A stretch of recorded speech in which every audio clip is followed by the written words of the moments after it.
La phase ovulaire représente l'été de notre cycle, un moment où notre énergie, notre présence, notre créativité peuvent atteindre leur plein potentiel. Pour celles qui cherchent à concevoir, cette phase est une fenêtre précieuse. Bienvenue dans Féminine Accomplie, je suis Finda et chaque semaine je vous partage mes réflexions, mes expériences autour du bien-être féminin. Dans l'épisode précédent, nous avons exploré la phase folliculaire, le printemps du cycle féminin. Aujourd'hui, nous allons plonger dans la phase ovulatoire, comprendre ce qui se passe dans notre corps, comment cette période influence notre énergie, nos émotions, notre libido et comment la vivre pleinement, que l'on recherche à concevoir ou simplement à s'épanouir durant cette phase.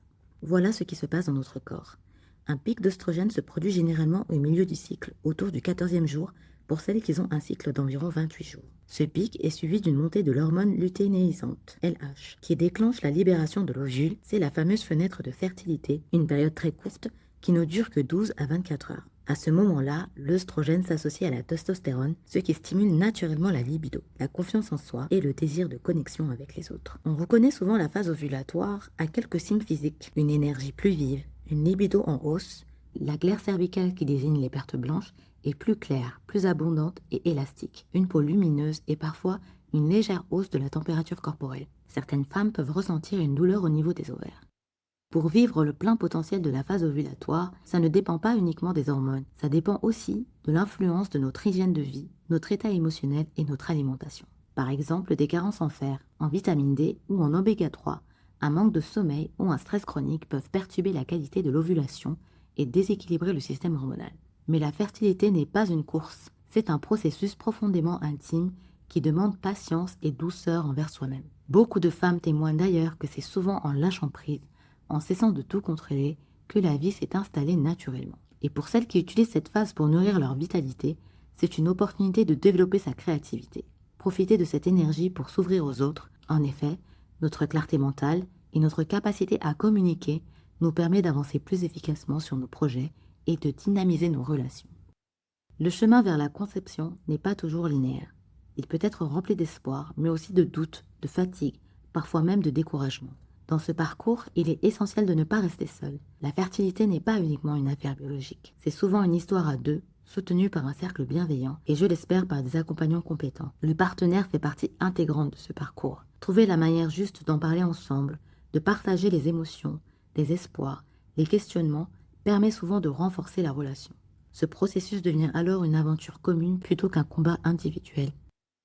Dans de nombreux couples, les femmes ont tendance à porter le poids de la responsabilité lorsque la conception tarde. Elles peuvent se remettre en question jusqu'au désespoir. Pourtant, la science rappelle que la fertilité dépend des deux partenaires. Des recherches récentes montrent que la qualité du sperme masculin est en déclin depuis plusieurs décennies. Une étude internationale publiée en 2022 dans la revue Human Reproduction Update a révélé que le nombre moyen de spermatozoïdes chez les hommes a chuté de plus de 50% entre 1973 et 2018, et que cette tendance continue à la baisse. Cette diminution touche toutes les régions du monde et serait influencée par plusieurs facteurs: pollution, stress chronique, perturbateurs endocriniens, sédentarité ou alimentation ultra transformée. Cela signifie que le suivi médical ne devrait pas reposer uniquement sur la femme. Il est tout aussi essentiel que le partenaire masculin se rapproche de spécialistes, réalise des bilans de fertilité et prenne conscience que la santé reproductive se cultive des deux côtés. Qu'est-ce que cela nous dit? Ça nous dit que la fertilité est un partenariat de responsabilité partagée, mais aussi de soutien mutuel. Et le soutien ne s'arrête pas là.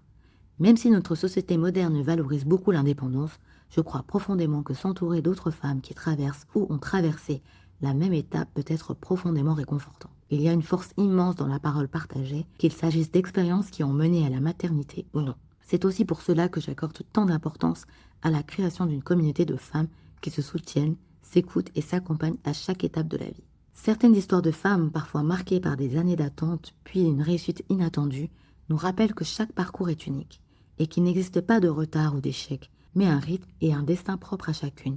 Il faut également pouvoir compter sur le soutien professionnel, les médecins, gynécologues, sages-femmes, mais aussi les approches complémentaires comme la sophrologie, l'acupuncture ou la psychologie spécialisée peuvent offrir un accompagnement précieux pour comprendre, apaiser, soutenir le corps et l'esprit. Le plus important, c'est de se rappeler que toutes ces ressources existent pour alléger le chemin, pas pour ajouter de la pression.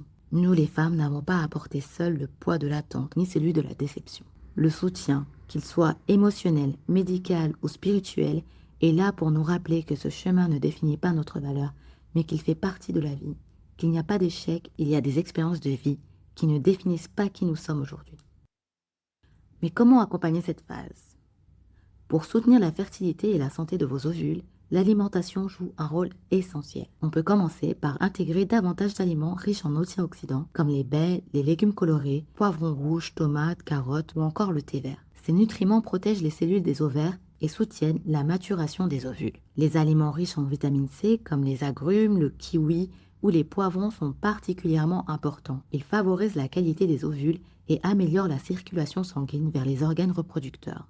Les oméga 3, présents dans les poissons gras, saumon, sardines, les graines de lin, les noix ou même les avocats et les œufs aident à réguler les hormones et à maintenir un bon équilibre inflammatoire. 2 éléments clés pour la fertilité. Une grande étude, le Nurse Health Study, a d'ailleurs montré que les femmes qui consommaient suffisamment de fer avaient 40% de risque en moins de connaître des troubles de l'ovulation. On trouve ce fer dans les légumes verts à feuilles, les légumineuses et parfois dans les céréales complètes enrichies. La vitamine B9 ou acide folique qu'on trouve dans les lentilles, les épinards et les pois chiches soutiennent la division cellulaire et la bonne formation de l'ovule. Il vaut mieux limiter les sucres raffinés, les graisses saturées et les aliments à index glycémique élevé, car ils peuvent perturber les hormones et nuire à l'ovulation. À la place, privilégiez les glucides complexes, quinoa, patates douces, lentilles, qui maintiennent une énergie stable et un équilibre hormonal plus sain.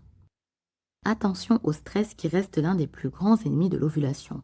Un mode de vie trop chargé, un stress chronique ou un sommeil de mauvaise qualité peuvent littéralement voler nos ressources hormonales. Le corps se met à produire davantage de cortisol, l'hormone du stress, au détriment des hormones reproductives. Résultat, l'ovulation peut être retardée, voire parfois bloquée. Une étude publiée dans la revue Fertility and Sterility a d'ailleurs montré qu'un sommeil de qualité améliore directement la fonction ovarienne et la régulation hormonale. Pour cela, il est conseillé de se déconnecter des écrans au moins 1 heure avant le coucher, tamiser la lumière pour stimuler la production naturelle de mélatonine, l'hormone du sommeil, et pourquoi pas de s'offrir une tisane apaisante, camomille, mélisse ou passiflore, pour calmer le système nerveux et favoriser l'endormissement. Créer une véritable routine du soir, douce et régulière, c'est déjà un premier pas concret pour soutenir l'équilibre hormonal et par extension la fertilité. Pour celles qui ne cherchent pas à concevoir, mais qui souhaitent simplement profiter pleinement de cette phase, c'est le moment idéal pour canaliser toute cette énergie. Côté activité physique, c'est le meilleur moment du cycle pour intensifier les entraînements. Course à pied, marche rapide, renforcement musculaire ou séance dynamique. Le corps récupère mieux et c'est souvent à ce moment-là que l'on peut battre ses propres records, sans forcer bien sûr. C'est aussi une période idéale pour prendre la parole, communiquer, collaborer, créer ou lancer de nouveaux projets, que ce soit sur le plan personnel ou professionnel. L'énergie, la confiance et la clarté mentale sont à leur apogée. Mais gardons toujours en place un sommeil suffisant et des moments de récupération, ce qui permet de transformer cette vitalité en force durable sans s'épuiser. Côté routine et approche ancestrale, pour accompagner naturellement cette phase, on peut s'appuyer sur quelques rituels simples et bienveillants qui soutiennent à la fois le corps et l'esprit. Les tisanes douces sont de véritables alliés. Mais attention, quand vous introduisez des plantes à votre routine, il est toujours préférable de demander conseil à votre professionnel de santé, surtout si vous suivez déjà un traitement ou que vous avez des allergies ou des problèmes de santé. L'ortie, riche en minéraux, reminalise le corps et soutient la circulation. La feuille de framboisier agit comme un tonique utérin naturel, parfait pour réguler le cycle en douceur. La mélisse apaise, calme le système nerveux et favorise un sommeil réparateur.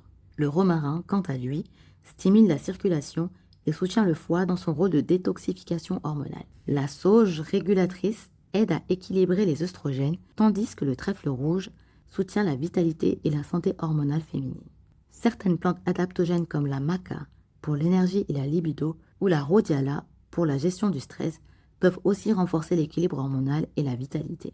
Dans de nombreuses traditions, l'ovulation est associée à l'eau vive, symbole de fertilité et de mouvement.